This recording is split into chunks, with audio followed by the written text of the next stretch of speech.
Nah, jadi memang penggunaan salah satu manfaat yang luar biasa adalah kalau kita mengkonsumsi itu dalam waktu lama, itu menghindarkan kita dari kepikunan.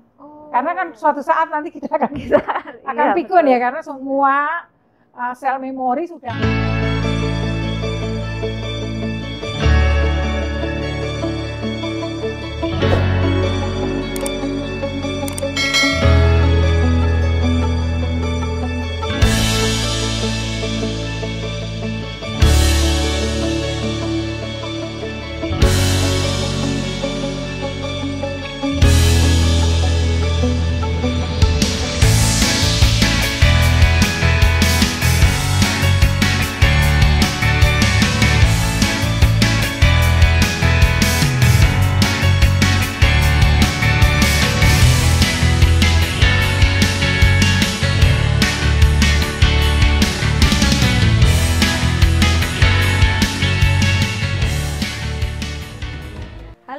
Jumpa kembali dengan saya dan tentu saja masih di CND Channel.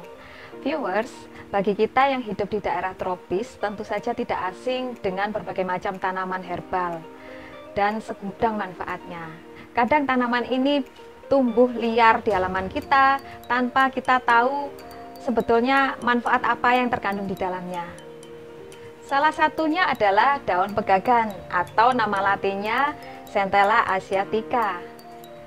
Ingin tahu lebih banyak mengenai manfaat dan cara mengolah daun pegagan tersebut? Saya akan mengajak viewers untuk bertemu dengan seorang ahli pangan dan seorang herbalis, yaitu Dr. Insinyur Raffi Paramawati MSI. Mari kita berbincang-bincang lanjut dengan beliaunya. Nah viewers, kembali saya bertemu dengan Ibu Dr. Insinyur Raffi Paramawati MSI, seorang ahli pangan dan herbalis yang saat ini sedang mengembangkan sayuran organik dan herbal. Benar ya Bu ya? Iya, gitulah. Kita sapa dulu Ibu Raffi. Selamat sore Ibu Raffi, gimana kabarnya? Selamat sore viewer semuanya. Sehat-sehat aja ya Bu ya? Iya, harus selalu sehat. Tetap semangat. Nah, begini Bu Raffi, saya ini mendapatkan email dari salah seorang viewers yang menanyakan mengenai tanaman pegagan. Nah, tanaman pegagan itu tumbuh subur di halaman rumahnya. Setelah dia browsing-browsing, ternyata tanaman pegagan ini juga ada manfaatnya selain sebagai sayuran, juga untuk kesehatan. Nah, sebetulnya tanaman pegagan ini termasuk jenis tanaman apa ya Bu ya? Iya. Jadi tanaman pegagan atau nama latinnya Centella asiatica itu sebetulnya tanaman liar juga, termasuk tanaman yang tumbuh dengan mudah di kebun-kebun, di pematang, di pinggir-pinggir jalan, di halaman rumah. Ya, itu sangat mudah itu. Nah, ini tanaman liar yang asalnya ya sebetulnya dari Asia tropik juga gitu. Jadi bisa juga di Indonesia, di India, di banyak negara lah, itu bisa daerah tropis gitu. Nah, memang pegagan ini mempunyai nama-nama yang sesuai dengan daerahnya gitu. Ada yang menyebutnya antan-antan, ada yang menyebutnya antanan, ada yang menyebutnya kaki kuda gitu. Jadi memang berbeda-beda. Ada pegagan darat itu ada kira-kira ada 12 asisi. Lalu ada pegagan air, ya, pegagan air itu kira-kira ada 4 lah yang sudah dieksplor, itu ada 4. Ada yang ada di laut, itu warnanya agak merah gitu. Oh, di laut tapi juga itu, ada ya Bu ya? Itu termasuk jenis pegagan gitu. Jadi memang macam-macam. Banyak sekali macamnya dan dinamakan sesuai dengan daerah. Iya, ditemukan. betul. Nah, karena variannya banyak sekali. Iya. Untuk yang bisa dikonsumsi atau dimanfaatkan untuk kesehatan itu yang jenis yang apa ya Bu ya? Iya, biasanya itu yang pegagan darat. Oh, yang darat. Jadi yang darat itu sebetulnya hampir sama, tapi ada yang daunnya itu penuh, ya. Ada yang daunnya hanya separuh, ada yang 3/4, lalu ada yang daunnya itu lurus pinggirnya, tapi ada yang apa namanya, Bergerigi. ya bergerigi gitu. Jadi bedanya seperti itu. Tapi itu sama semuanya, itu pegagan, dan semuanya itu dalam sejarahnya memang dimakan gitu. Oh, bisa dikonsumsi semua Dikonsumsi ya, Bu, ya? ya. Jadi pegagan sendiri itu sebetulnya sudah masuk dalam obat tradisional Indonesia sejak 1884. Oh, Jadi sudah cukup lama ya. Jadi dalam buku tradisional, obat-obat tradisional itu sudah termasuk pegagan itu ada di dalamnya gitu. Sudah dikenal sejak lama. Ya, dan sudah manfaatnya juga sudah dirasakan. Jadi kalau obat tradisional itu kan ya yang disebut jamu ya, itu turun temurun kan dari kakeknya kepada anaknya pada cucunya dan seterusnya gitu. Jadi itu terus turun temurun. Nah itu sebetulnya sudah lama sekali pegagan itu ya. Karena tanaman ini sudah dikenal sudah sangat lama ya Bu Rabi ya. Tapi mungkin masih belum banyak viewers yang mengetahui manfaatnya secara keseluruhan juga. Nah ini kira-kira kandungan zat apa yang ada di pegagan ini dan manfaatnya untuk kesehatan? Iya. Jadi kalau kandungan kimianya itu banyak sekali ya.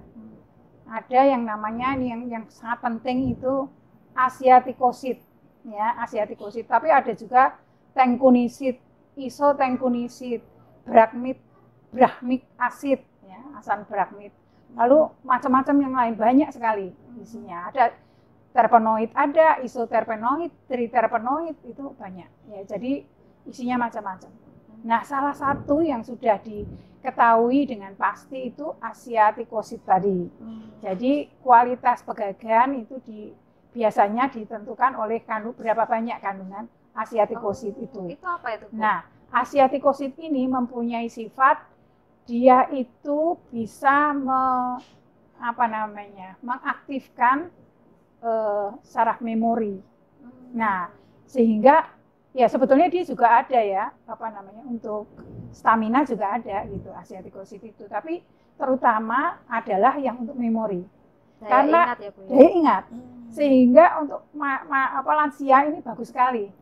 Jadi kan begini ya, kalau kita lihat otak gitu kan, otak manusia ya masih bagus, tapi kan ada pendar-pendarnya sebetulnya kayak elektrik kayak seperti itu ya. Nah itu kan sudah mulai padam gitu ya. Kalau sudah semakin umur kan semakin padam. Nah ini tuh seperti ngecas lagi gitu. Jadi ya seperti itu. Nah jadi memang penggunaan salah satu manfaat yang luar biasa adalah kalau kita mengkonsumsi itu dalam waktu lama itu menghindarkan kita dari kepikunan. Karena kan suatu saat nanti kita akan pikun ya, karena semua sel memori sudah penuh isinya, sehingga ya dan menurun ya kan, pasti terjadi degeneratif kan ya. Nah tapi dengan adanya ini senyawa ini itu seperti refresh lagi gitu, sehingga menghindarkan kita dari kepikunan, dan ini luar biasa sebetulnya. Jadi ini bermanfaat sekali untuk lansia, untuk manula ya. Atau bahkan mungkin sebelum lansia malah bagus dikonsumsi untuk menghindari kepikunan mungkin ya Bu ya. Ya, dan ada juga yang meneliti karena itu dicobakan di sel tikus ya yang sudah dirusak otaknya itu, kemudian tikus kecil ya, kemudian diberi makanan ini yang pegagan ini yang sudah dijadikan sediaan, dia diberi makan dengan dosis tertentu, ternyata pulih lagi. Jadi yang dulunya sudah rusak itu pulih lagi. Nah sehingga dan bahkan diuji cobakan tikus itu menjadi cerdas. Wah, jadi biasa, ya. Jadi ya ini kalau penelitian ini dilanjutkan untuk anak-anak barangkali bisa membuat otaknya menjadi cerdas. Karena tikus itu kan dicobakan di suatu tempat, kemudian dia dimasukkan, jalannya berliku-liku gitu. Nah tikus biasanya kalau dia sudah bisa keluar, dia akan tahu jalannya lagi gitu. Nah dia dirusak memorinya sehingga dia nggak bisa jalan lagi. Gitu ya. Begitu dikasih itu, dia balik lagi bisa keluar. Jadi terjadi peningkatan kecerdasan dari tikus tersebut gitu. Jadi itu masih penelitian ya. Jadi dengan obyeknya tikus. Jadi ya memang untuk lansia bagus, kemungkinan juga untuk anak-anak akan menambah anak itu menjadi cerdas gitu. meningkatkan daya ingat anak-anak supaya lebih konsen belajar mungkin ya Bu ya. Iya, iya, seperti itu. Ya. Mungkin ada manfaat yang lain Bu selain itu, mungkin manfaat utamanya ya Bu untuk daya ingat. Betul. Nah, selain itu banyak sekali manfaatnya, misalnya untuk orang diabetes juga katanya dengan makan itu dia menjadi lebih baik karena kan kandungannya tadi macam-macam ya. Oh, iya. Jadi kandungannya macam-macam tadi juga manfaatnya bisa macam-macam. Untuk asma itu juga bisa. Jadi banyak sekali untuk tuberkulosis itu juga ada yang. Jadi memang ini biasanya terus dicampur dengan herbal lain gitu untuk mengobati sesuatu gitu. Jadi misalnya tidak tunggal.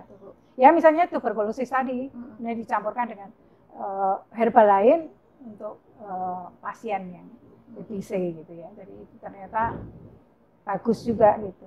Jadi manfaat utamanya itu dari asiatikosidnya itu adalah memperbaiki sistem daya ingat bagi orang-orang yang mengalami kemunduran fungsi otak dan daya ingat.